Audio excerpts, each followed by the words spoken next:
মাসের জন্য ভাগবত ধর্ম প্রচারের নিমিত্তে আপনাদের ভারতের পশ্চিমবঙ্গ রাজ্যে এসেছি।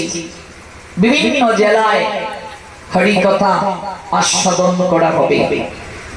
বাংলাদেশ থেকে আমার অনেক ডিভোটি যারা আমাকে অনুসরণ করে ভগবানের কথা শ্রবণ করে নিজেকে পরিবর্তন করতে প্রয়াস হয়েছেন, তারা অনেকেই আমাকে মেসেঞ্জারে একটি লেখা পাঠিয়েছেন।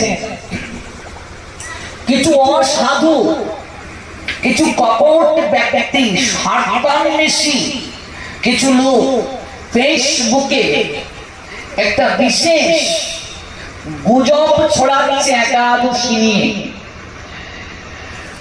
গুজবটা কি? সদবারা যদি একাদশী পালন করে তাদের স্বামীর আয়ু ক্ষয় হয়ে যাবে। এই শিরোনামে একটি প্রবন্ধ লিখে ইন্টারনেটে প্রচার করে ধর্মপ্রাণ কোমল মতি ভক্তদের হৃদয়ে তারা সন্দেহের বীজ বপন করেছে। এই নিয়ে বাংলাদেশের অনেক ভক্তগণ আমায় অনুরোধ করেছেন, লেখাটাও পাঠিয়েছেন, বলছেন আপনি কৃপা করে কিছু বলুন। কিছু কুলাঙ্গার রয়েছে যারা নিজেরা একাদশী ব্রত পালন করবে না,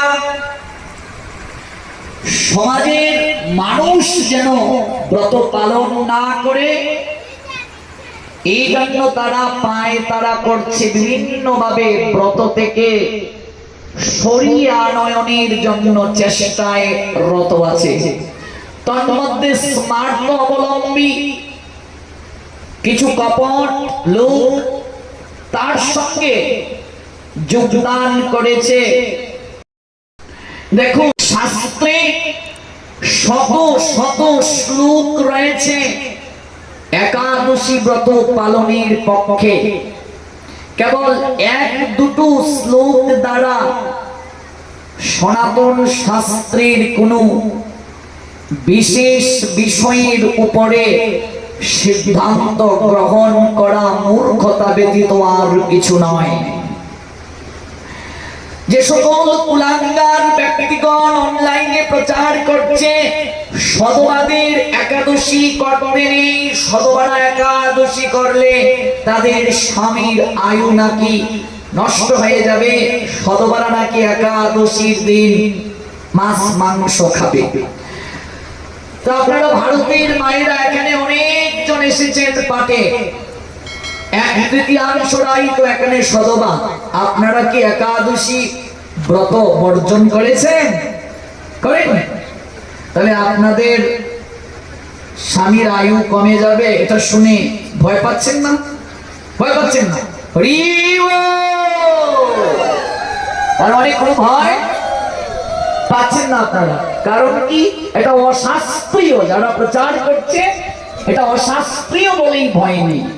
দেখুন, সর্বপ্রথম আমি একটা স্মৃতি শাস্ত্রের নাম বলছি, কাত্যায়ন স্মৃতি। নাম কি? কাত্যায়ন স্মৃতিতে বলা হয়েছে অষ্টবর্ষাদিক মর্ত অপূর্ণা শীতি বৎসরঃ একাদশা মুপদশে পক্ষ উয়ুরু ভয়ুরপি। কাকতায়ন স্মৃতি বলছেন মনুষ্য জন্মের 8 বছর থেকে 80 বছর বয়স পর্যন্ত উভয় পক্ষের একাদশী পালন করা কর্তব্য। কোন স্মৃতি বলছেন? কাকতায়ন স্মৃতি। সেখানে বলা হয়েছে মনুষ্য জন্মের 8 বছর থেকে 80 বছর বয়স পর্যন্ত ব্রত পালন করতে হবে। তাহলে মনুষ্য শব্দটির দ্বারা স্ত্রী পুরুষ কিংবা উভয় লিঙ্গের যারা সবাইকে বোঝানো হয়েছে কি হয়নি? না, এখানে মনুষ্য দ্বারা কেবল পুরুষ কিংবা বিধবা নারীকে বোঝানো হয়েছে? তাহলে যে সকল মূর্খরা প্রচার করছে তারা কোনোদিন গ্রন্থ পড়েনি, কপি পোস্ট নিয়ে অনলাইনে দৌড়াদৌড়ি করছে। গিয়ে দেখুন তাদের ঘরে স্মৃতি শাস্ত্র, পুরাণ শাস্ত্র কিছুই নেই, অথচ অনলাইনে মানুষের হৃদয়ে সন্দেহের বীজ বপন করে বেড়াচ্ছে তারা। সদবা বিধবা বলে ধর্ম প্রতিপালনের ক্ষেত্রে কোনো কথা শাস্ত্রে নেই। ধর্ম প্রতিপালন করা প্রত্যেক জীবের পরম কর্তব্য। ধর্ম শব্দের অর্থ ধারণ করা। কি ধারণ করবেন? ভগবানের আইন। ভগবানের আইনকে ধারণ করার নাম ধর্ম। তাহলে একাদশী ব্রত পালন করা সেটি ভগবানের একটি আইন। এই আইন প্রত্যেককেই প্রতিপালন করতে হবে। যেমন আপনি গাড়ি চালাবেন, ট্রাফিক আইন যদি মেনে না চলেন শাস্তি পেতে হবে কি হবে না? আপনি পশ্চিমবঙ্গ রাজ্যে বাস করবেন, রাজ্য সরকারের আইন যদি পালন না করেন শাস্তি পেতে হবে কি হবে না? তেমনি ভাবে ভগবানের আইনকে যে পালন করবে না তাকেও শাস্তি পেতে হবে। একাদশী প্রতিপালন ভগবান কর্তৃক আইন। এই আইন সবাইকে পালন করতে হবে। কুমারী কুমার বলে কিছু নেই, সদবা বিধবা বলে কিছু নেই। প্রত্যেকের জন্য এই আইন, প্রত্যেকের জন্য এই বিধান। তাহলে যারা প্রচার করে বেড়াচ্ছে বিধবারা কেবল এই ব্রত পালন করবে, সদবারা করবে না, তাহলে যে মেয়ের বিয়ে হয় নাই সে কি করবে? কি করবে? ও, কোন কুমারী মেয়ে যদি একাদশী ব্রত পালন করে তাহলে তার জন্য যে জায়গায় তার স্বামী ভগবান রেখেছেন বিয়ের আগেই মরে যাবে। ভাবুন। এবার আসুন শাস্ত্রের দিকে। আমি শত শত শ্লোক উদাহরণ দিতে পারবো একাদশী ব্রত পালনের পক্ষে, শত শত শ্লোক উদাহরণ দিতে পারবো। চলুন, আজকাল যে সকল অসাধু ব্যক্তি সামাজিক যোগাযোগ মাধ্যমে অপপ্রচার করছে, যারা সদবা অর্থাৎ যাদের স্বামী জীবিত আছেন তারা একাদশী ব্রত পালন করতে পারবেন না। কিন্তু সনাতনী শাস্ত্র অনুসারে এই অপপ্রচার শতভাগ মিথ্যে। এই অপপ্রচার সম্পূর্ণরূপে মানুষকে বিভ্রান্ত করা ব্যতীত আর কিছু নয়। ভগবানের পৃথিবী সন্তুষ্টির জন্য একাদশী তিথিতে উপবাস পালন পরম কর্তব্য। কাজেই যারা এই অপপ্রচার করছে এটা পাগলের প্রলাপ ব্যতীত আর কিছু নয়। চলুন এই প্রসঙ্গে বৃহৎ নারদীয় পুরাণের 21তম অধ্যায়ের 2 নং শ্লোক কি বলেছেন আমি আবারও বলছি।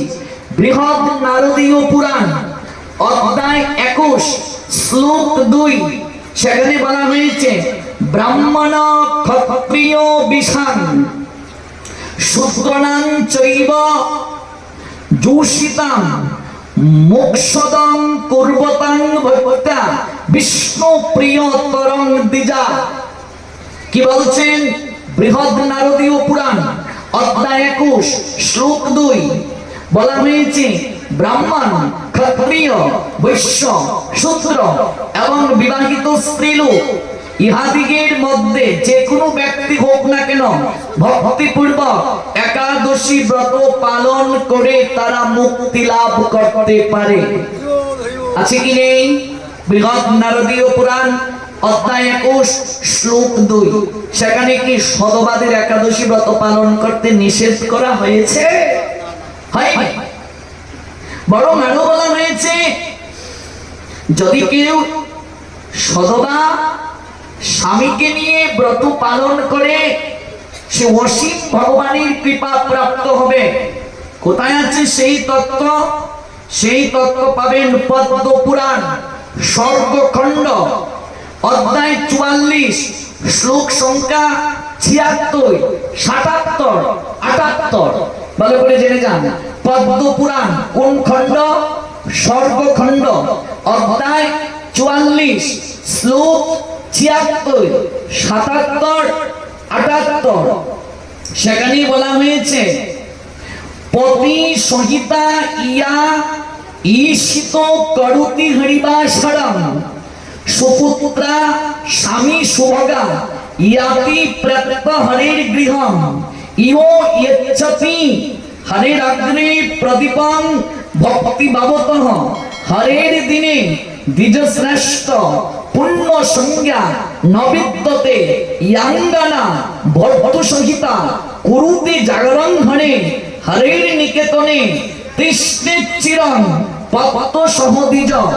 পদ্ম পুরাণ স্বর্গখণ্ড অধ্যায় 44 শ্লোক সংখ্যা 76, 77, 78 সেই তিনটি শ্লোকে অনুবাদ হলো যে স্ত্রী পতি সহ একাদশী ব্রত পালন করবে সে সুপুত্রা স্বামী সুভাগা হবে। মরণ অন্তে সে পতিকে নিয়ে হরির গৃহে অর্থাৎ শ্রী বৈকুণ্ঠ ধামে গমন করবে। নিতাই গৌর সীতানাথ প্রেমানন্দে হরি বল। হরির অগ্রে যদি প্রদীপ দান করে তার পুণ্যের সংখ্যা গুটি কয়েক বাক্য দ্বারা ব্যক্ত সম্ভব নয়। যে স্ত্রী স্বামীর সঙ্গে একাদশী তিথিতে রাত জাগরণ করবে সে চিরকাল স্বামীকে সঙ্গে নিয়ে ভগবানের নিকেতনে অর্থাৎ বৈকুণ্ঠ ধামে নিত্য নিবাস করার সৌভাগ্যবতী হবে। চিন্তা করুন, ভাবুন, বিবাহের সময় আমরা অগ্নিকে সাক্ষী রেখে কথা দেই আজ থেকে আমি ভজন সঙ্গিনী গ্রহণ করলাম। একটা পুরুষ স্ত্রীকে শয্যা সঙ্গিনী নয় ভজন সঙ্গিনী গ্রহণ করলো, দুজন মিলে ভজন করবে। অথচ কিছু কুলাঙ্গারের দল আজকে অনলাইনে যারা ধর্ম প্রতিপালন করছে, যারা একাদশী ব্রত পালন করছে, আজ তাদেরকে একাদশী থেকে সরে আসার জন্য, তাদের হৃদয়ে বিভ্রান্তির বীজ বপন করে দেওয়ার জন্য অপপ্রচার করছে। আর তার সঙ্গে কিছু আসরিক প্রবৃত্তি সম্পন্ন ব্যক্তিরা যুক্ত হয়ে এই সনাতন সমাজকে রসা করে নিয়ে যাচ্ছে। যেখানে স্পষ্ট পদ্ম পুরাণে স্বর্গখণ্ডের 44তম অধ্যায়ে 76, 77, 78 সংখ্যক শ্লোকে এই উৎকৃষ্ট তত্ত্বটি লিপিবদ্ধ আছে, যেখানে স্পষ্ট বলা হয়েছে পতি সহিতাং ইয়ো ঈশিত করুতি হরিবাসরম সুপুত্রা স্বামী সুভগা ইয়াতি প্রত্যহ হরির গৃহম ইয়ো ইয়াচ্ছতি হরির অগ্নি প্রদীপং ভক্তি ভাবতঃ হরির দিনে দ্বিজ শ্রেষ্ঠা পুণ্য সংজ্ঞা নবিদ্যতে ইয়াঙ্গানা ভক্তু সহিতা কুরুতে জাগরণ ঘরে। দেখুন কি চমৎকার কথা বলছেন। হরির নিকেতনে তিষ্ঠু চিরং পদ্মতা সহ দ্বিজ। কি চমৎকার! 77 নম্বর শ্লোকটা একটু দেখুন তো, এবং 78 নম্বর শ্লোকটা দেখুন তো, কি চমৎকার কথা বলছেন। 78 নম্বর শ্লোকে স্বয়ং বলা হয়েছে ইয়াঙ্গানা ভক্তু সহিতা কুরুতে জাগরণ ঘরে। ভক্তু, ভক্ত কাকে বলে? স্বামীকে। ভক্তু ভক্তা, ভক্তুর আয়ু বিবারদানাম। কেমন? তাহলে পতিকে সঙ্গে নিয়ে, কেমন? পতিকে সঙ্গে নিয়ে যে স্ত্রী অর্থাৎ যে পত্নী ইয়াঙ্গানা ভক্তি সহিতা কুরুতে জাগরণ ঘরে, যে পত্নী পতিকে সঙ্গে নিয়ে একাদশী তিথিতে রাত জাগরণ করবে, হরের নিকেতনে তিষ্ঠে চিরং পদ্মতা সহ দ্বিজ, সে নিত্য নিকেতনে ভগবানের নিকেতনে সেবার অধিকার প্রাপ্ত হবে। কাজে যারা অনলাইনে এই বিষয়গুলো ছড়াচ্ছেন তারা কোনোদিন গিয়ে দেখুন ভগবানকে প্রণাম পর্যন্ত নিবেদন করে না, কোনোদিন শাস্ত্র গ্রন্থ খুলে দেখে না, ধর্ম প্রতিপালন করে না। ওদের দৌড় কেবলমাত্র ফেসবুক পর্যন্ত, ওদের দৌড় স্ট্যাটাস দেওয়া পর্যন্ত। আজকে আমরা যারা ধর্ম প্রচার করছি, একজনকে ভক্ত তৈরি করা, একজনের হৃদয়ে মাঝে ভক্তির বীজ বপন করে দেওয়া কত কষ্ট আমরা জানি। এই কলিযুগে 100-র মাঝে 75 জন থাকবে অসুর ভাব সম্পন্ন, অসুর থাকবে 100-র মাঝে 75 জন। চারিদিকে কলির করাল গ্রাস থাকবে আমাদের উপরে। আসরিক ভাব সম্পন্ন ব্যক্তিরা ধর্ম থেকে সরিয়ে নেয়ার জন্য, তাদের দলে নেয়ার জন্য, অর্থাৎ অসুরের দলে নেওয়ার জন্য, কলির দলে নেয়ার জন্য সচেষ্ট করবে আমাদেরকে, চেষ্টায় রত করবে আমাদেরকে। তাই আমাদের সচেতন থাকতে হবে। নিন্দুক যারা, হরি নিন্দুক যারা, সাধু নিন্দুক যারা, গুরু নিন্দুক যারা, বৈষ্ণব নিন্দুক যারা, শাস্ত্রকে ভুলভাবে জগতে যারা উপস্থাপন করে, তাদের মুখ পর্যন্ত যেন আমরা দর্শন না করি। নিতাই গৌর সীতানাথ প্রেমানন্দে হরি বল। জয় জয় শ্রী রাধে শ্যাম। দেখুন বিষ্ণু স্মৃতি বলছেন, একাদশং ন ভুঞ্জিত কদাচিদাপি মানব। মনুষ্য কখনো একাদশীতে ভোজন করবে না। এখানে মনুষ্য বলতে কি কখনো ভাগ আছে? সধবা নারী, বিধবা নারী, কিংবা নারী পুরুষ, কিংবা কিন্নর ভাগ আছে? মনুষ্য মানে সবাইকে বোঝানো হয়নি। তাহলে বিষ্ণু স্মৃতি নামক গ্রন্থ বলছেন, একাদশং ন ভুঞ্জিত কদাচিদাপি মানব। মনুষ্য কখনো একাদশীতে ভোজন করবে না। ব্রহ্মবৈবর্ত পুরাণ বলছেন, শকে বলমগাং ভুঙ্ক্তে ইউ ভুঙ্ক্তে হরিবাসরে দিনে হত্র সর্ব পাপানি ভবনন্ত স্থিতানি তু। যে ব্যক্তি একাদশী তিথিতে ভোজন করে সে পাপ ভোজন করে। যেহেতু একাদশী তিথিতে সকল পাপ অন্ন দ্রব্যাদিকে আশ্রয় গ্রহণ করে, সুতরাং সেই ব্যক্তি প্রত্যেক গ্রাসে গ্রাসে পাপকে গ্রহণ করে। স্কন্দ পুরাণ বলছেন, অগ্নি বর্ণায় সংতিক্নম ক্ষিপ্ত জম কিঙ্করাহ মুকে তেসং মহাদেবী ইয়ে ভুঞ্জন্তি হরের দিনে। স্বয়ং মহাদেব পার্বতীকে বলছেন, হে দেবী, যারা হরিবাসর তিথিতে ভোজন করবে যমদূতগণ তাদেরকে জমালয়ে নিয়ে গিয়ে তীক্ষ্ণ লৌহ অস্ত্র তপ্ত করে, অর্থাৎ গরম করে জিহ্বার মাঝে সেকা দেবে। এখানে কি বলা হয়েছে যে কেবল সধবারা, কেবল বিধবারা, কিংবা কেবল পুরুষ, কিংবা কুমারী, কিংবা কুমার, কিংবা কিন্নর, যে উভয় লিঙ্গের অধিকারী? কাজে বিভ্রান্তি ছড়ানো যাবে না।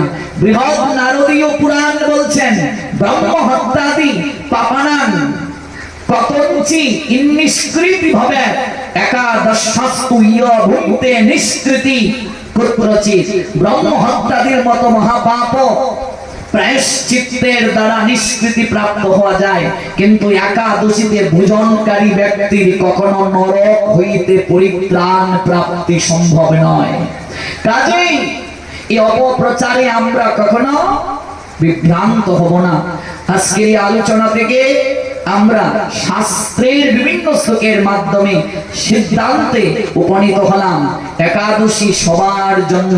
সধবা বিধবা বলে কিছু নাই, কুমারী কুমার বলে কিছু নাই, নারী পুরুষ বলে কিছু নাই, সবার জন্য একাদশী ব্রত। যে ব্রত সকল ব্রতের রাজা। একবার বলুন, শ্রী শ্রী হরিবাসর প্রীতি প্রেমানন্দে হরি